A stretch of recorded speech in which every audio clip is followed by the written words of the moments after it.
ကဲဒီနေ့မှာတော့စလီနာကိုင်းမဲ့ဆိုရင်တီးထားတဲ့အချက်လေးတွေကိုပြောပြပေးမှာဖြစ်ပါတယ်။စလီနာရဲ့ scale 2ကိုဒီတိုင်းပဲရိုးဝဲသုံးမယ်ဆိုရင်တစ်ချက်ပဲသုံးလို့ရပါမယ်။ scale 1နဲ့တွဲသုံးမယ် scale 1သုံးလိုက်လို့ enemy ကောင်းပေါ်မှာ map လေး2 map ပေါ်နေမယ်ဆိုရင်တော့ scale 2ကတစ်ချက်2ချက်3ချက်လောက်ထိသုံးလို့ရပါမယ်။ စလီနာရဲ့ scale 1သုံးလိုက်လို့ကောင်းပေါ်မှာ1 map လေးပဲပေါ်နေမယ်ဆိုရင်တော့ scale 2က2ချက်ပဲသုံးလို့ရပါမယ်။ပြီးတော့စလီနာအဲ့လိုပြတ်မယ်ဆိုရင်ဒီလိုမျိုး screen ကိုအကုန်လုံးအပြည့်မြင်နေရလိုမျိုးလေးအဲ့လိုပြတ်မယ်ဆိုရင်မှန်နိုင်ခြေပိုများပါတယ်အဲ့လိုမျိုး screen ကိုအရှိကိုအများကြီးပိုမြင်လို့ရအောင်ဘယ်လိုလုပ်ရလဲဆိုရင် setting ထဲမှာ control များတဲ့က aim banding ဆိုတာလေးကိုဖွင့်ပေးလိုက်ရင်ရပါပြီအဲ့ပြီးတော့စလီနာရဲ့ scale 1အကြောင်းလေးကြမ်းခဲ့လို့ပြန်ပြောပြပေးမယ်စလီနာရဲ့ scale 1ကခြုံဆက်မယ်ဆိုလို့ရှိရင်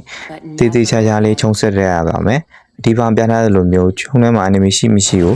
ခြုံထဲတော့ကြပါတယ်ဒါပေမဲ့ enemy မပေါ်လာဘူးသွားကြည့်လိုက်မယ်ဆိုရင်ရှင်အမှ enemy ရဲ့အထက်မှာရှိနေတယ်အဲဆိုတော့ခြုံဆက်မယ်ဆိုရင် SK1 လေးကိုအတွင်းနဲ့ဟိုနည်းနည်းလေးကြာကြာလေးထည့်ပေးမှ enemy ကိုမြင်ရမှာဖြစ်ပါတယ်ပထမပြလိုက်သလိုမျိုးအထက်ကိုလည်းမရအပြင်ကိုလည်းမရအဲ့လိုမျိုးလေးဆိုလို့ရှိရင်အထက်က enemy ကိုမရနိုင်ပါဘူးနောက်တစ်ခုကစလီနာရဲ့ scale 1ချမယ်ဆိုလို့ရှိရင်သူက track ကို3ခုထိပဲအများဆုံးချလို့ရမှာဖြစ်ပါတယ်3ခုတဲ့အပြင်4ခုထပ်ချလိုက်မှဆိုရင်ပထမချကြလိုက်တဲ့တစ်ခုကသူ့လိုပြောက်သွားပါတယ်နောက်ဆုံးအနေနဲ့စလီနာရဲ့ scale 2ကိုဘယ်လို guide ပေးရမလဲဆိုရင် scale 2က